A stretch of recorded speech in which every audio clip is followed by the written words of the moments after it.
Hoje eu tenho a honra de conversar com Antônio Barbosa, ele é superintendente executivo de crédito imobiliário do Bradesco. Bom dia, Antônio, muito obrigada pelo teu tempo. Bom dia, Ângela. Tudo bom aí? Um prazer estar aqui com você, um prazer estar falando sobre o mercado, que todos nós gostamos tanto, né? E Exato. parabéns pela iniciativa do Descomplica, porque acho que o mercado imobiliário tem muito desse estigma de que o processo é comprido, complicado. Então, iniciativas como a sua para facilitar o processo só agregam valor para o negócio e facilita a vida de todos. Muito obrigada, mestre. Você sabe que você foi meu primeiro diretor em crédito imobiliário, eu acho que boa parte disso a culpa é tua. O crédito imobiliário me pegou e eu não largo mais dele. Se ele quiser me largar, eu encontro em algum lugar. É isso Mestre, aí. assim, para a gente começar nosso bate-papo, eu sempre peço para as pessoas falarem um pouquinho da carreira delas, para quem for assistir e não conhece a pessoa que a gente está conversando, para entender um pouquinho melhor da carreira. Claro.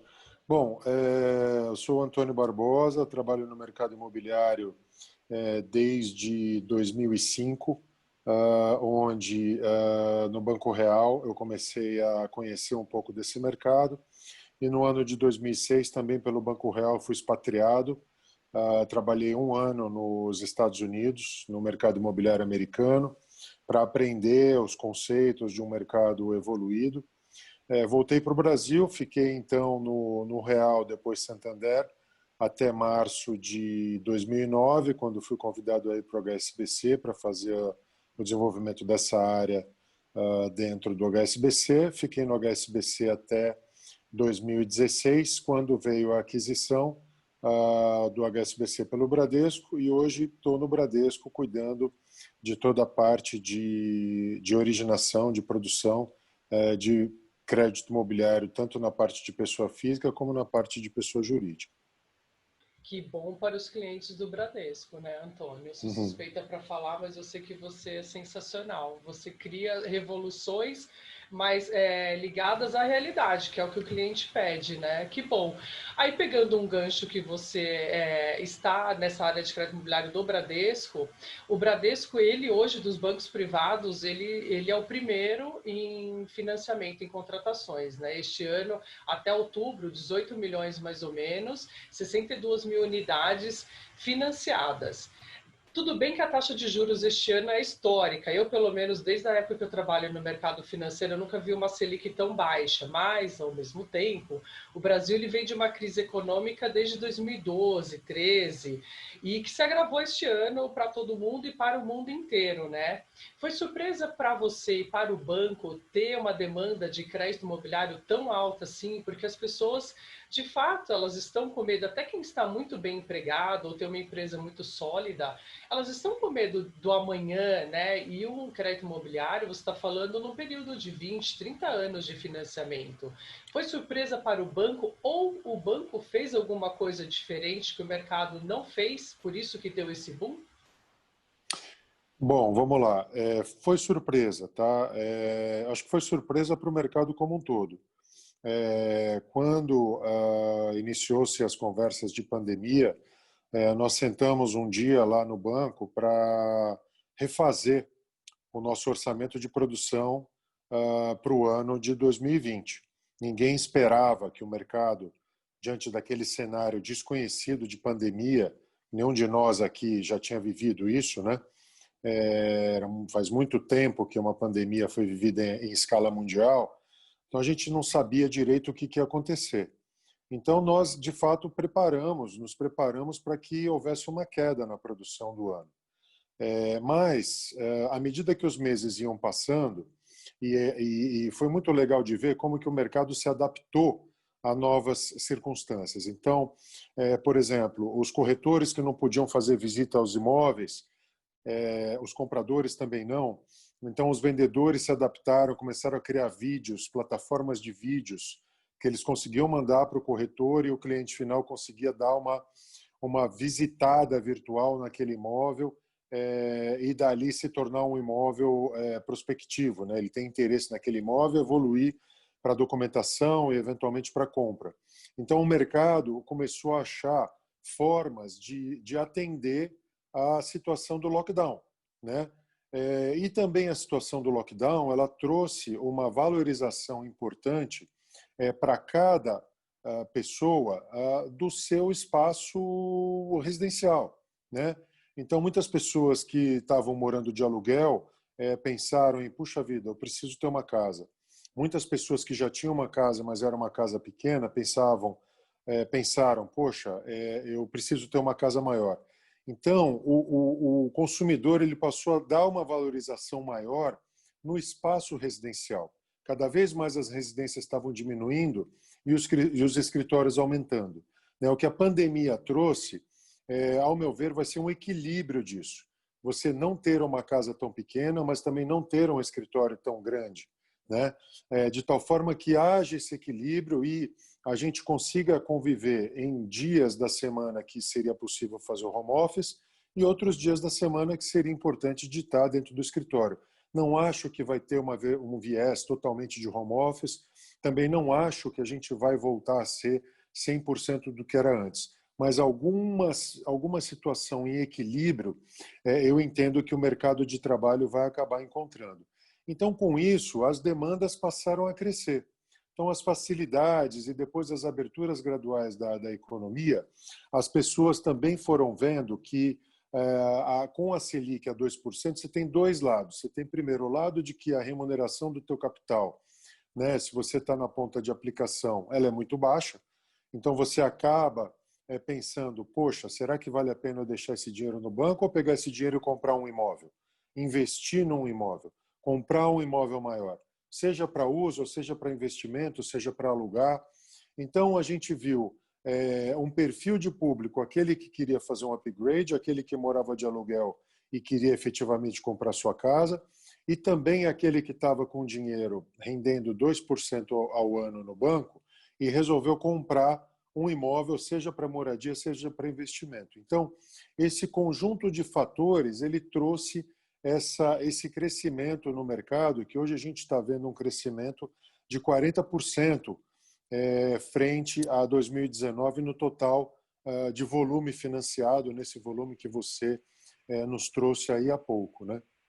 E você acredita que isso continua para 2021? Já tem uma previsão que a Selic vai a 3. Não vai mudar muita coisa, né? De 2 para 3%.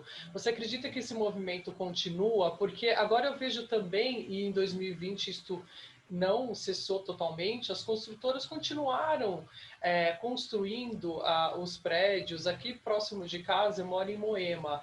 Alguns terrenos que começaram a construir, depois eles ficaram parados. Por incrível que pareça, retomaram as construções no meio deste ano. Estão a todo vapor, assim. E algumas unidades 100% vendidas. E, de fato, você tem razão.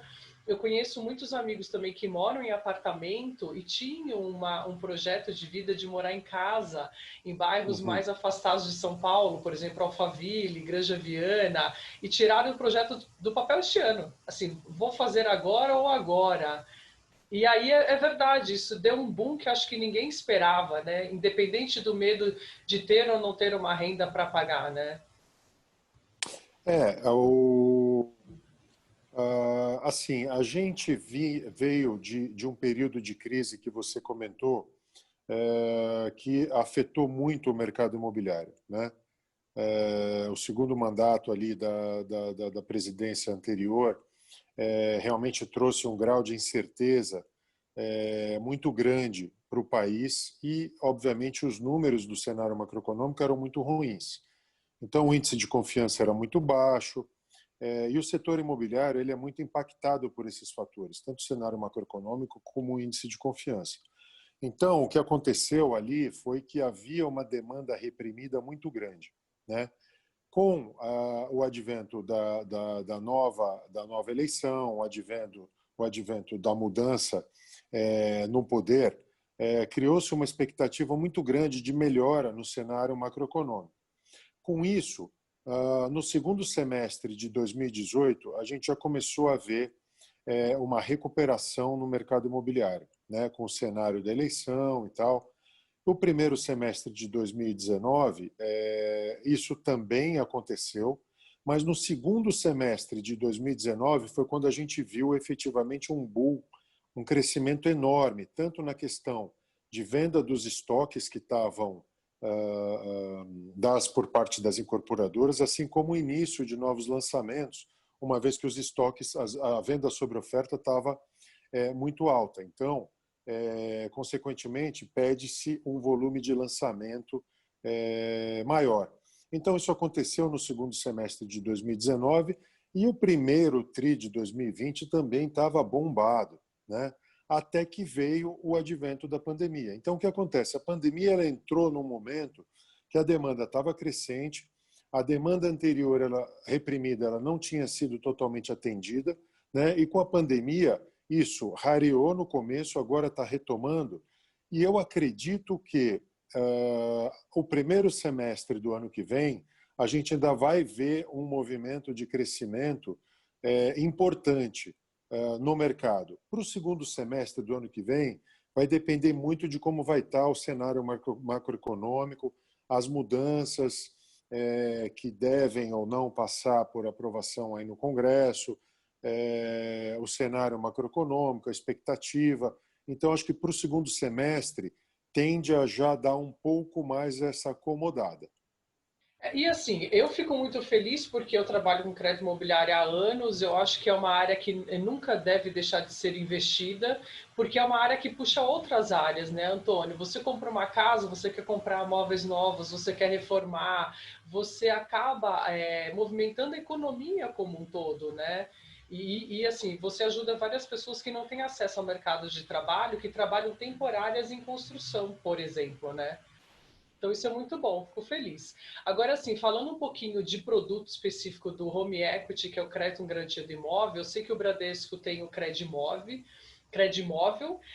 Eu achei, assim, eu entrei no site, eu li as condições, eu achei muito boa, 60% de financiamento, você pode financiar o IOF, você pode utilizar um imóvel de terceiro, se este imóvel não for de um único imóvel que a pessoa mora, só que ele é direcionado apenas para correntista. Minha pergunta é, por que o Bradesco não abre para o mercado? E aí uma pergunta geral, falando de bancos, porque você já passou por vários bancos, por que você acha que ainda os bancos não investem em home equity? Tem aquela lenda urbana que você vai matar as suas outras linhas de crédito menores, mas eu tenho uma opinião de que pode ser que sim, boa parte sim, daquele cliente que está totalmente tomado, mas aí você alivia um pouco a pressão, reorganiza uma vida financeira, e tem aquela outra parte de clientes, ainda mais o Bradesco que tem milhões e milhões de clientes pelo Brasil, que provavelmente ela nunca vai tomar um home equity, ela vai continuar utilizando cheque especial, CDC para comprar um veículo. Qual que é a tua opinião assim? E o Bradesco, ele pensa em investir em home equity? Sim, nós desenvolvemos uma plataforma totalmente nova para a contratação do produto Home Equity, plataforma essa que ficou pronta por agora. Então, o nosso prazo médio de contratação ele reduziu para 1/3 do que era antes, que trabalhava numa plataforma mais antiga. Então, a gente vê o home equity como uma oportunidade grande de retomada de crédito nesse momento de retomada de economia que a gente vai ver, né, para os próximos semestres. E isso é muito lenda, sabe, Ângela? Porque hoje em dia os bancos prezam muito pelo relacionamento com o cliente. E o relacionamento de longo prazo, ele é um relacionamento que ele tem que ser o ganha-ganha, né? E para ser ganha-ganha, você não pode ter um cliente rodando no cheque especial ou rodando no rotativo de cartão. Isso não é um relacionamento saudável, ele tende a ser um relacionamento de curto prazo. Então, acho que o papel dos bancos hoje é realmente você fazer o crédito certo para o cliente certo. Então, se há a oportunidade do cliente alongar o seu prazo com a redução de taxa de juros, certamente o banco vai oferecer essa possibilidade para ele, tendo em vista que ele tem uma moradia, que ele tem condição de arcar com a prestação, ele não vai colocar a sua moradia em risco, ele vai ter condição de pagar as PMTs dali para frente, né? Então, fazer essa análise do cliente, ver a capacidade de pagamento e fazer essa readequação financeira dele, eu acho que é um papel dos bancos, e os bancos estão sim procedendo dessa forma, em especial o Bradesco, né, que a gente vislumbra esse relacionamento de longo prazo e essa parceria ajudando o cliente a crescer. O que eu vejo assim do home equity, por que o home equity ainda não explodiu? Eu acho que por duas razões. Primeiro, falta um pouco de aculturamento. Ele é um produto que ainda é muito desconhecido do cidadão comum. E o segundo é a questão de que os processos ainda eram muito complicados, né? O Banco Central está atuando muito na facilitação da concessão do produto de home equity, não só através de simplificação do registro do imóvel, como também, muito provavelmente para o ano que vem, a extensão da segunda garantia, que você vai poder ter uma linha de home equity atrelada a uma sobra de garantia que você tem dentro do financiamento imobiliário. Então, eu acho que é um processo de aculturamento que o consumidor precisa passar, entender como funciona essa linha, entender que esse endividamento de longo prazo mais barato ele é saudável, e aí os bancos terem um processo de concessão ágil, rápido e fácil para que o cliente possa estar entrando e saindo desse endividamento com mais agilidade. Então, esses são os desafios que eu vejo para esse mercado. E o home equity, se a gente for ver também, né, Antônio, ele tem uma década só aqui no Brasil e, na verdade, as pessoas não tinham nem imóvel. As pessoas que estão tomando home equity hoje, eu estou falando de pessoa física simples, ela acabou de quitar o crédito imobiliário dela, então você não tinha nem matéria-prima, né? E uma coisa que você falou é verdade, assim, além da crise financeira, não tinha disseminação desse produto no mercado. Eu vejo que de uns 2, 3 anos para cá, as fintechs ocuparam um espaço sensacional, porque os bancos estão focados ainda em crédito imobiliário, que tem espaço para dar e vender aqui no Brasil, e agora a tendência é que este ano mostrou, né, que continua em alta, então você tem que focar em alguma coisa, e não adianta você querer fazer duas ao mesmo tempo e fazer mal feito. E você comentou que o Bradesco, ele antes de ir para o mercado e falar sobre o produto especificamente, ele está arrumando a casa, né? Ele está digitalizando, está arrumando o processo, porque uma coisa é você, como cliente, tomar um crédito imobiliário, você está indo comprar a tua casa, é um sonho, você espera o tempo que for. Outra coisa é você pedir um crédito, você sabe que é um crédito, você quer o dinheiro na conta para ontem, independente se a garantia é do imóvel, né? Então é um cliente mais ansioso, eu vejo ele mais ansioso do que o próprio cliente de crédito imobiliário. Então tem que ter um processo bem digitalizado, ágil, e tem que ter um bom atendimento, né? Então a gente pode Claro. esperar que para 2021 o Bradesco vem com novos produtos e tem novidade aqui especificamente do Home Equity. Fico Sim, feliz. sim. Sim, a gente, para o Porque é primeiro uma trimestre, bandeira sensacional, assim, você toma crédito no Bradesco, você assina sem ler, porque só pela bandeira, a confiança, a exato, solidez da empresa, o mercado conhece, né? exato. Esse é um outro ponto, né, que a gente, de fato, está vendo aí muitas fintechs financeiras que estão atuando nessa linha de home equity, mas é importante o cliente sempre conhecer a empresa, porque, mal ou bem, ele está alienando o seu imóvel, né? Ele está alienando o imóvel, ele vai pagar as PMTs e depois, quando ele terminar esse pagamento, ele espera que aquela empresa desaliene aquele imóvel, né? E devolva a propriedade para aquele cliente que tomou o empréstimo, né? Então, é importante também os clientes conhecerem a empresa a qual eles estão alienando os seus imóveis e terem esse histórico, né? Então, de fato, as bandeiras, principalmente a bandeira do Bradesco, ela traz uma solidez, uma credibilidade importante. Certamente, para o primeiro trimestre do ano que vem, a gente vai ter um produto bastante ágil, bastante rápido. Ele, num primeiro momento, ainda será voltado para a correntista, então se fará necessária a abertura de conta corrente, né, porque a gente trabalha com débito em conta, mas num segundo momento a gente já está estudando a abertura desse produto, até mesmo por muitas mudanças na regulação que vão acontecer, a gente sim ter esse produto também para não correntista.